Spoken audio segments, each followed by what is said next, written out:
सिद्धांत crystal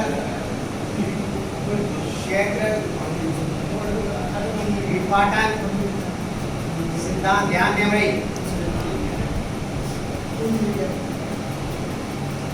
crystal क्षेत्र विपाटन सिद्धांत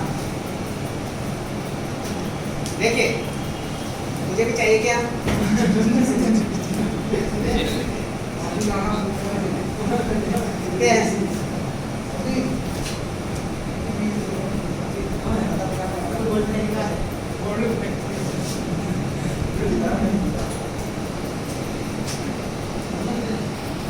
ध्यान देना, इस सिद्धांत के अनुसार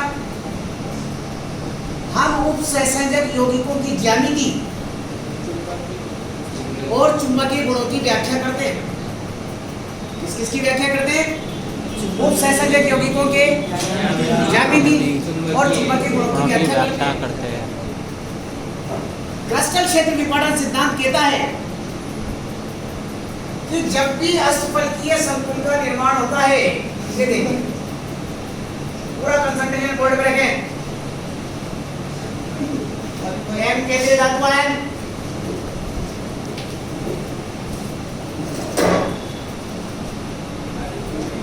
ध्यान दीजिए, अष्टफलकीय सिद्धांत कहता है जब भी अष्टफलकीय संकुल का निर्माण होता है तो केंद्रीय धातु परमाणु इसके केंद्र में उपस्थित होता है और सभी लिगेंड इस अष्टफलक के कोनों पर स्थित होते हैं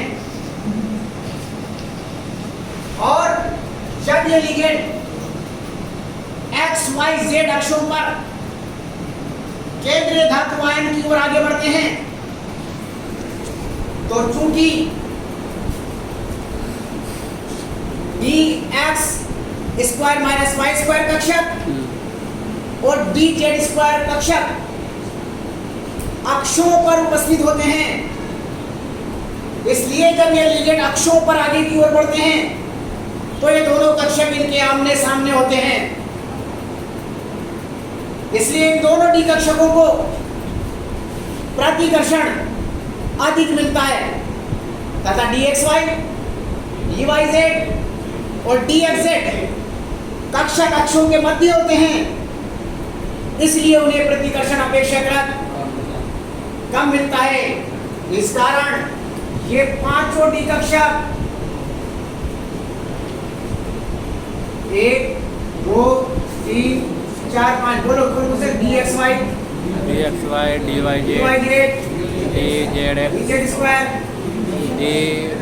dxz d स्क्वायर, ये पांचों डी कक्षक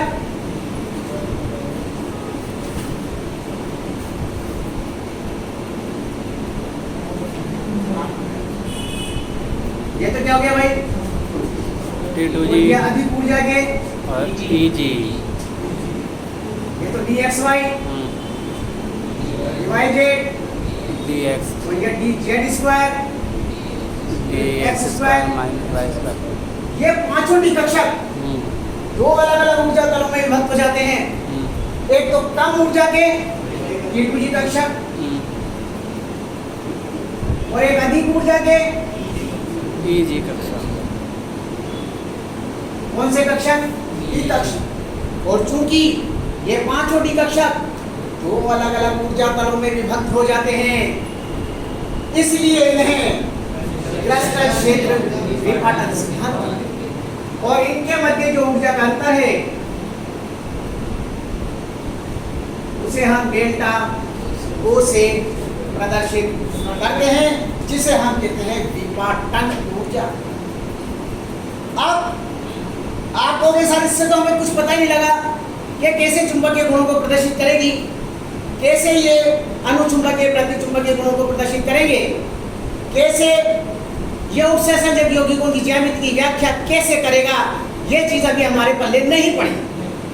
आगे सुनिए, आप T2G और EG कक्षकों में इलेक्ट्रॉन कैसे भरे जाएंगे यानी कि आपको याद है केंद्रीय धातु परमाणु कौन सा होता है, इसमें डी ब्लॉक का एलिमेंट होता है और डी ब्लॉक का एलिमेंट का इलेक्ट्रॉनिक विन्यास D1 D2 D3 D4 D5 D6 D7 D8 D9 D10 तक होता है। तो अगर हम ये T2G और EG कक्षकों में इलेक्ट्रॉन भरने का क्रम जान लें तो हम किसी भी संकुल यौगिक की ज्यामिति और उसके चुंबकीय गुणों की व्याख्या कर सकते हैं। आसानी से कर सकते हैं। ये बात सबके समझ में आ गई? क्या बताया भाई क्रिस्टल क्षेत्रीय पठन सिद्धांत? सुन लें, जब भी अष्टफलकीय संकुल का निर्माण होता है तो केंद्रीय धातु परमाणु कहाँ उपस्थित होता है भाई? अष्टफलक के केंद्र पर उपस्थित होता है। और अपने को याद है इसके पांचों डी कक्षक जो होते हैं, ये केंद्रीय धातु परमाणु के पांचों डी कक्षक, इसमें dz स्क्वायर और dx square minus y square तो अक्षों पर होते हैं और dxy dyz और dxz कक्षक अक्षों के मध्य स्थित होते हैं।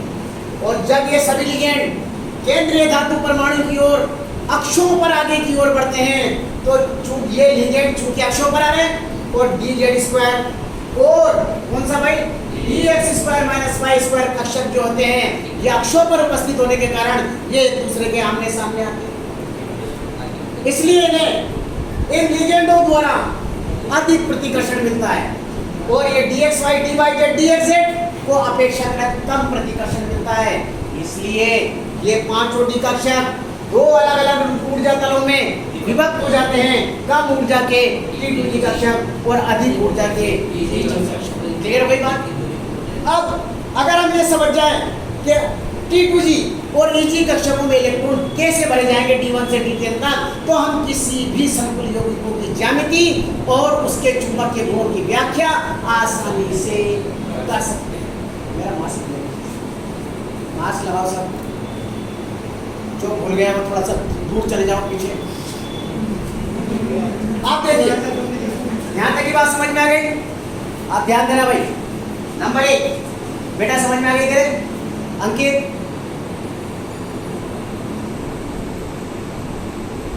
आप देखिए भाई, आप में अपन एक ऐसी तरकीब लगाते हैं जैसे बात का D5 D6 से, लेकिन ध्यान से सुन लेना, अपने को IIT भी देना है, मेंस भी देना है, नीट भी देना है, सब कुछ देना है।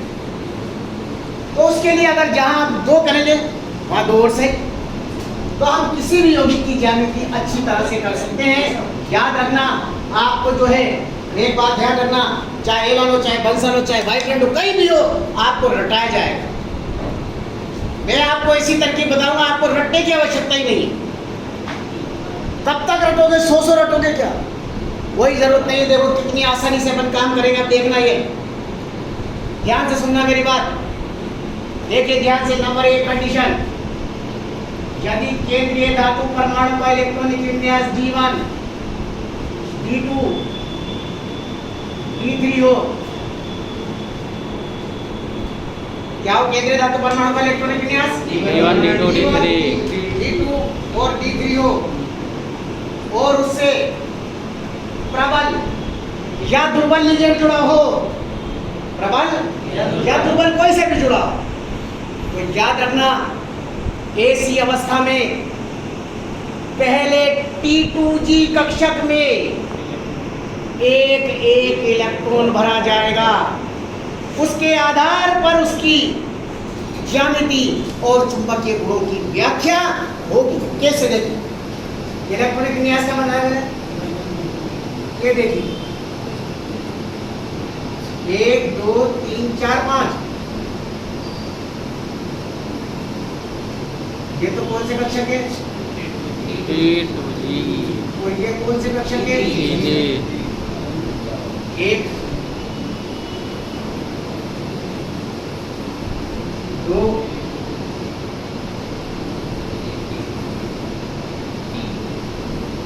और ये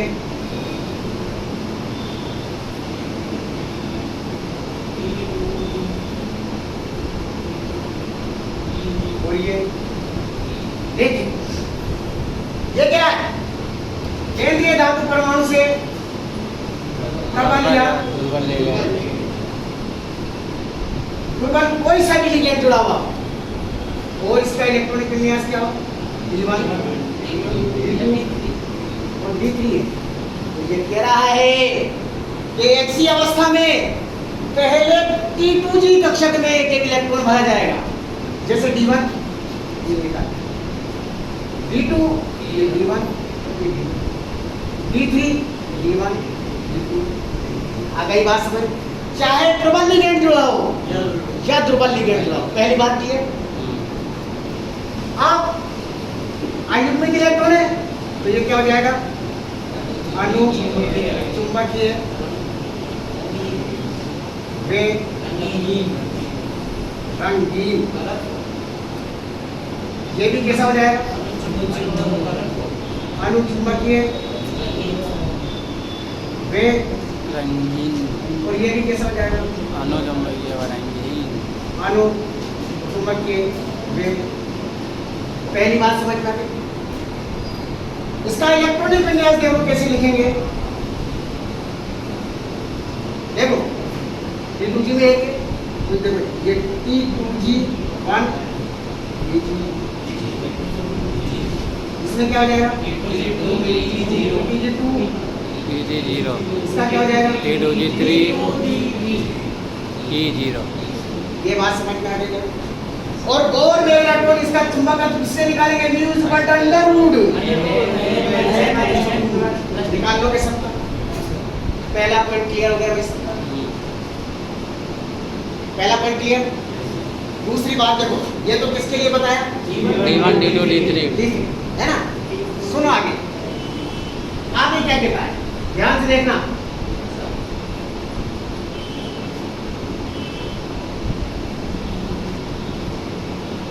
देखिए दूसरी कंडीशन, पहली कंडीशन तो ये होगी, सेकंड कंडीशन कह रहा है सेकंड का ए। सुनना सब बच्चों, यदि केंद्रीय धातु परमाणु का इलेक्ट्रॉनिक विन्यास D4 D5 D6 D7 तो ऐसी अवस्था, और यदि केंद्रीय परमाणु से दुर्बल और प्रबल लिगेंड जुड़ा हुआ हो तो दोनों ही कंडीशनों में इलेक्ट्रॉन भरने का क्रम अलग अलग होगा। जैसे पहले मान लीजिए ये दुर्बल लिगेंड जुड़ा है, कौन सा लिगेंड जुड़ा हुआ? दुर्बल लिगेंड। ये तो ए में हो गया, और बी में बता देंगे हम कौन सा लिगेंड जुड़ा हो? दुर्बल। सुनना ध्यान से, ये क्या है? ये दुर्बल और ये 1 2 3 4 5, ध्यान देना भाई।